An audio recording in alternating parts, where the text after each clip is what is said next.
PG college Lucknow से।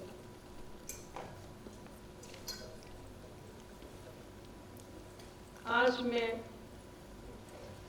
अपने वक्ताओं में से सबसे पहले मैं प्रोफेसर नीतू सिंह मैम को आमंत्रित करती हूँ कि वो अपना वक्तव्य, अपना शोध प्रपत्र, शोध विषय जो भी है उसकी विशेषज्ञ हैं वो उसको प्रस्तुत करें। सादर प्रोफेसर नीतू सिंह मैम।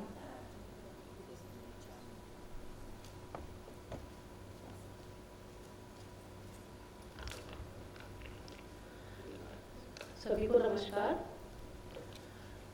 ये पोस्ट लंच सेशन में हम लोग यहाँ एकत्रित हुए हैं 10वें सत्र के लिए। आप लोगों को थोड़ा सा आलस से आ रहा होगा, लेकिन आशा करती हूँ कि ये जो यहाँ पे शोध पत्र पढ़े जाएंगे उसमें कुछ रुचिकर विषय मिलेगा आपको और आलस से दूर जाएगा। हमारा जो विषय है आज की प्रस्तुति का वो है रामलीला।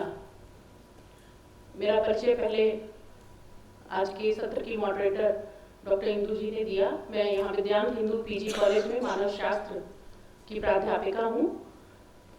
मानव शास्त्र एक ऐसा विषय है जो मनुष्य का अध्ययन संपूर्णता में करता है। इसमें उसके सांस्कृतिक और भौतिक सभी पक्ष समाहित होते हैं, और जो रामलीलाओं का पक्ष है वो मनुष्य के सांस्कृतिक पक्ष को समेट के चलता है। तो रामलीला की संगीतमय परंपरा के ऊपर आज मैं बात करूंगी। राम के बारे में महादेवी मैथिली शरण गुप्त जी ने कहा है, राम तुम्हारा वृत्त स्वयं ही काव्य है, कोई कवि बन जाए सहज संभाव्य है। तो राम के बारे में कितनी भी बात की जाए वो कम है, किंतु आज जो बात की जाएगी वो राम लीलाओं के ऊपर करी जाएगी। रामलीला क्या है? राम की जो मर्यादा पुरुषोत्तम राम के ऊपर लोक में खेली जाने वाली लीला रामलीला कहलाती है। और इसकी संगीत परंपरा, अभी बहुत सारे लोगों ने अपने शोध पत्र प्रस्तुत किए और इसमें बात की कि संगीत में हम लोग गायन, वादन और नर्तन तीनों की बात करते हैं। रामलीला की कई शैलियां हैं, जिसमें मुख्य जो 4 शैली है वो एक है मैदानी रामलीला की, दूसरी है शौकिया रामलीला की जो दशहरे आदि के अवसर पर आम लोगों द्वारा प्रस्तुत की जाती है, तीसरी शैली है व्यावसायिक रामलीला की जो रामलीला मंडलियों की है और अलग अलग क्षेत्रों में विभिन्न रामलीला परंपराओं को जीवंत किए हुए हैं, चौथी और महत्वपूर्ण शैली है सचल रामलीला या शोभा यात्रा की। इन शोभा यात्राओं के रूप में रामलीलाओं का प्रचलन राम बारात, रामदल या उड़ीसा की शाही जत्रा के रूप में होती है।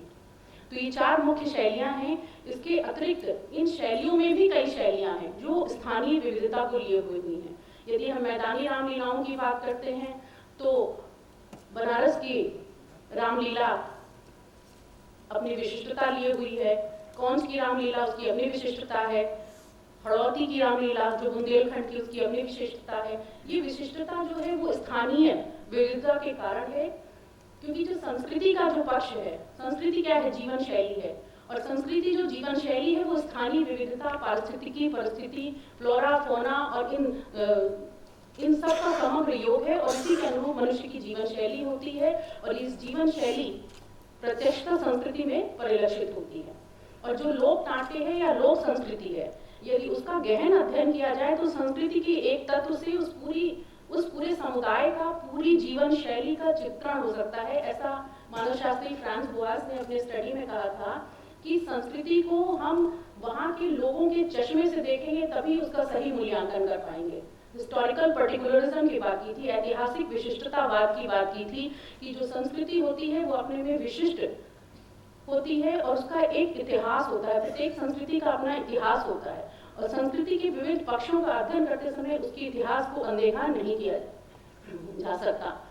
तो ऐतिहासिक विशिष्टतावाद या हिस्टोरिकल पर्टिकुलरिज्म को ध्यान में रखकर ही किसी संस्कृति का अध्ययन किया जाए तो वो अपनी संपूर्णता में प्राप्त होता है। और यदि हम रामलीला की विशिष्ट शैलियों और उस विशिष्ट शैली में भी विविधता की बात करते हैं तो यहाँ पे मार्विन हैरिस ने बात की थी कल्चरल मटीरियलिज्म की या सांस्कृतिक भौतिकवाद की। बस ये जो एकेडमिक बात है इसको बहुत संक्षिप्त में मैं बात करूंगी एंथ्रोपोलॉजी वाली।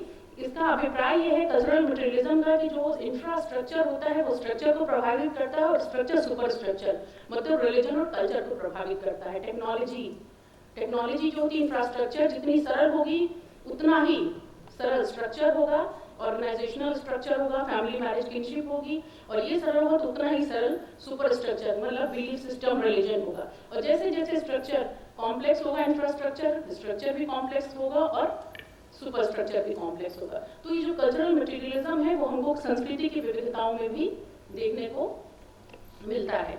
और यदि हम रामलीला की बात करते हैं तो भले ही कितनी विविधता हो, लेकिन रामलीला एक नाट्य तो है ही है, लोक नाट्य, साथ ही एक लोक अनुष्ठान भी है। हम लोग रामलीलाओं का मंचन देखते हैं तो देखते हैं कि किस तरह से जो उसके कलाकार हैं उनको भगवान के रूप में, भगवान का अवतार ही माना जाता है, और विभिन्न निषेधों का पालन ड्यूरिंग रामलीला उनसे वो करते हैं। उनको ईश्वरीय अवतार मान करके समाज के लोग उनको मानते, पूजा करते हैं, निषेधों का पालन करते हैं, परिहार का पालन करते हैं, खान पान में, व्यवहार में, हर तरह से उनको इस तरह माना जाता है कि साक्षात प्रभु के अवतार हैं और उनके द्वारा खेली जाने वाली लीला रामलीला है। और नाटक तो है ही है। इस नाटक में हम संगीत का परंपरा, यदि हम मैदानी या मंचीय रामलीला की बात करते हैं तो इसमें रामायणी जो होते हैं व्यास, उसमें एक व्यास होता है, सब रामचरितमानस के छंदों का प्रयोग करते हैं और इनका प्रयोग गायन शैली में करते हैं। लेकिन आज मैं इस मंचीय रामलीला में गायन शैली और रामायणी की बात करने से ज्यादा मैं बात करूंगी शोभा यात्रा की, सचल रामलीला जिसे कहते हैं। और इस शोभा यात्रा में शाही जतरा की बात करना चाहती हूँ।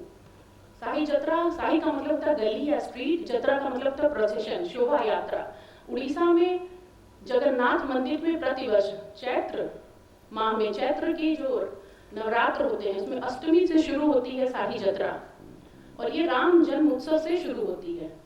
इसमें प्रारंभ कब हुआ रामलीला का, इसके विषय में भी मतभेद है। कुछ लोग कहते हैं मेधा भगत जी ने शुरू की बनारस में रामलीला। कुछ जगह यह भी उल्लिखित है कि रामानुजाचार्य 11वीं-12वीं शताब्दी में उन्होंने पुरी की यात्रा की थी और तब उन्होंने रामलीलाओं को वहाँ शुरू किया था। वहाँ रामलीला की एक विशिष्ट विशेषता ये है कि जो रामलीला है उनकी जो वचनिका है, संवाद है, वो संस्कृत में होते हैं, संस्कृत की गायन शैली में। और जो संस्कृत में होते हैं वो दो स्थान पे होते हैं, एक जगन्नाथ मंदिर के भीतर मंडपम में जिसमें संवादों को बोलते हैं सेवायत, और दूसरा जगन्नाथ वल्लभ मठ में। और ये जो रामलीला होती है जगन्नाथ वल्लभ मठ में वो रात्रि में होती है, मतलब कह सकते हैं रात्रि में शाही जतरा के साथ भगवान की जो चलंती प्रतिमा है वो साथ में चलती है, शाही जतरा के साथ जगन्नाथ वल्लभ मठ में स्थापित की जाती है और उसके सामने फिर रामलीला खेली जाती है।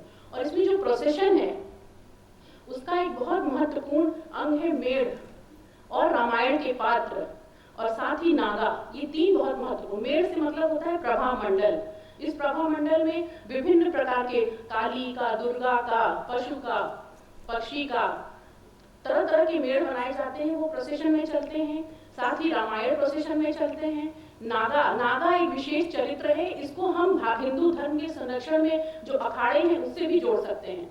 अखाड़े के जो नागा होते हैं जैसे दशनामी अखाड़े या वैष्णवनी अखाड़े, इन्होंने कहा कि जो शास्त्र के ज्ञाता तपस्वी थे वो हिंदू धर्म की रक्षा नहीं कर पाए तो शस्त्र का उपयोग किया गया, और शस्त्र के द्वारा रक्षा करने के लिए जो विंग बनी उसको अखाड़े कहा गया, नागा साधु। और इनका भी हम शाही जतरा में देखते हैं कि किस तरह से उस शोभा यात्रा में उनकी विशिष्ट भूमिका होती है और वो एक साथ 22 तरह के अस्त्र शस्त्र लेकर चलते हैं और नृत्य उनका होता है वो तांडव धुन पे होता है।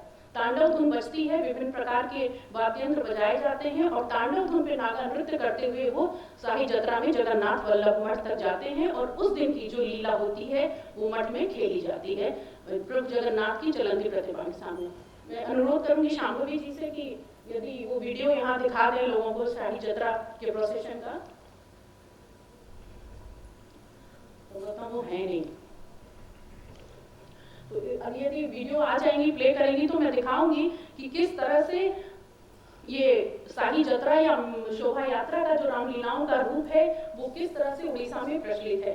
और जहाँ तक मैं नागा चरित्र की बात कर रही हूँ तो नागा शाही जतरा में जो रामलीला खेली जाती है, शाही जतरा के अंत में शाही जतरा मैंने बताया कि स्ट्रीट का प्रोसेशन है। शाही पुरी मंदिर की रक्षा के लिए जो पुरी के चारों तरफ छोटी छोटी गलियां थी, 8 गलियां, वो 8 गलियों के लोग ही शाही जत्रा में भाग लेते हैं और प्रत्येक गली के लोग अपना रामायण के अपने अपने चरित्र उन अखाड़ों में उनको तैयार किया जाता है, उनको उसका प्रशिक्षण दिया जाता है और वर्ष भर नागा चरित्र को खेलने वाले का विशेष प्रशिक्षण होता है।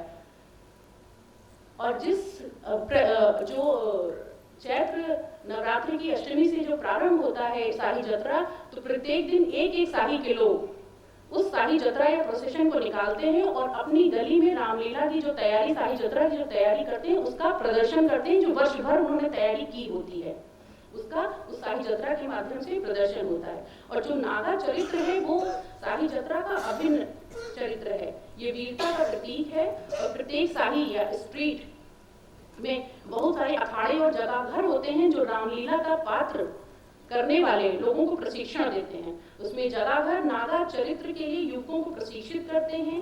इसका वेश विलास विशिष्ट होता है तथा अपने साथ है 22 प्रकार के अस्त्र शस्त्र लेकर पारंपरिक वाद्य यंत्रों पर पूरी रात नृत्य करता है 22 प्रकार के अस्त्र शस्त्रों को लेकर।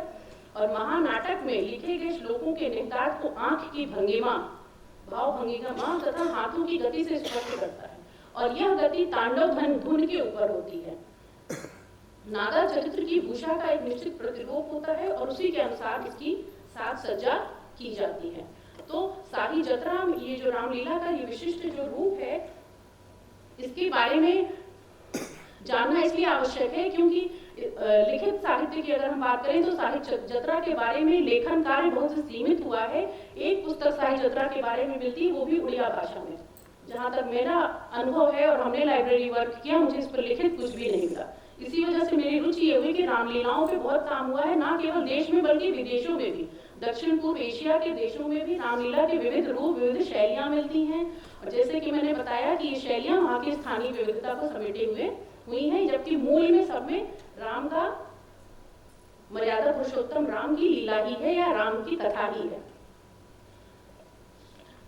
शाही जत्रा और रामलीला में कुछ अंतर है, मैं थोड़ा इस पे भी प्रकाश डालना चाहती हूँ कि तुलसीदास जी का काल 15वीं शताब्दी माना जाता है, किंतु उपलब्ध प्रमाणों के आधार पर पुरी में रामलीला 12वीं शताब्दी में आरंभ हो चुकी थी। ये तो लिखित है, किंतु वाल्मीकि कृत रामचरित्र रामायण में